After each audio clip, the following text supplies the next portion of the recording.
Ustadz Afan, sekarang ini banyak orang meruqyah dengan cara mediumisasi. Itu bagaimana hukumnya, Ustadz? Baik, teman-teman sekalian, sekarang memang banyak peruqyah-peruqyah yang melakukan mengaku sebagai praktisi ruqyah, tapi ketika meruqyah dia menggunakan mediator. Mediator ini artinya jinnya ditarik, dimasukkan ke dalam tubuh sang mediator. Kalau dalam bahasa Jawa ini disebut nyambet. Jadi ditarik jinnya, dimasukkan ke dalam tubuh mediatornya. Nah, apakah ini dikategorikan sebagai ruqyah syar'iyah? Kita akan jawab. Ya. Yang pertama, kaidah ruqyah adalah mengeluarkan jin dan menjaga seseorang agar tidak terkena gangguan jin. Nah, kalau ini mediator ini memasukkan jin apa mengeluarkan jin?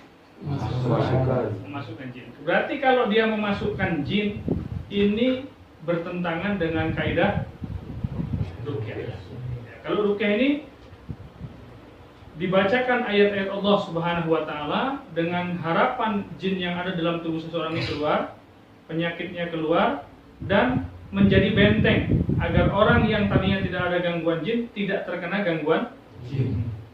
Nah, makanya ruqyah menggunakan mediator ini yang pertama mendatangkan penyakit. Ya, karena jin ini unsur jahat, unsur buruk. Ketika diundang dimasukkan ke dalam tubuh seseorang, ini sama aja mengundang penyakit atau memasukkan penyakit ke dalam tubuh. Ini nggak boleh. Ya, di dalam Al-Baqarah 195 Allah Subhanahu wa taala berfirman, "A'udzubillahi minasyaitonirrajim wa la tulqu biaidikum ila tahlukah." Janganlah kalian menjatuhkan diri kalian dalam kebinasaan.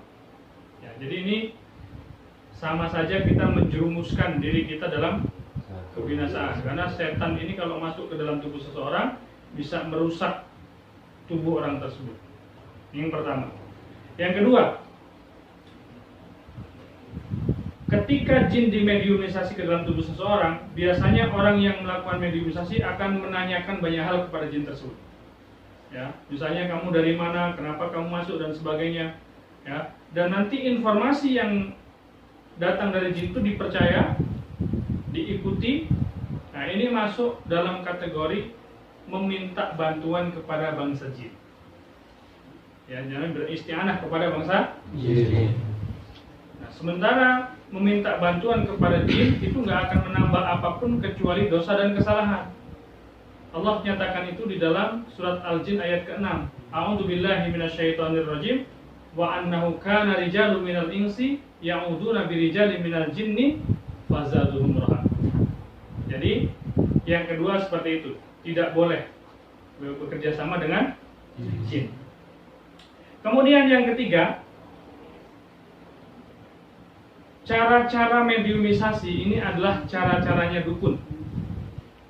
Cara-caranya orang yang melakukan perbuatan syirik. Ya, sementara dalam hadis riwayat Imam Bukhari dan Muslim, kita itu disuruh menyelisihi kebiasaan orang-orang syirik, orang-orang musyrik dan orang-orang Yahudi. Ya, Rasulullah memerintahkan kita untuk memendekkan kumis dan memanjangkan janggut untuk menyelisihi orang-orang musyrik dan orang-orang Yahudi. Nah, ini cara-cara mediumisasi, cara-cara dukun. Ya, dalam hadis lain Rasulullah menyatakan, "Man tasabbaha biqaumin fahuwa minhum." Barang siapa menyerupai satu kaum, maka dia masuk dalam golongan kaum tersebut. Ya. Kemudian yang keempat, kalau ada cara-cara yang aman, cara-cara yang syar'i, kenapa kita memilih cara-cara yang tasyabuh seperti itu? Kenapa kita memilih cara-cara yang merusak seperti itu? Ya, jadi jawabannya bagaimana meruqyah dengan mediator itu? Ruqyah dengan mediator itu kita tolak.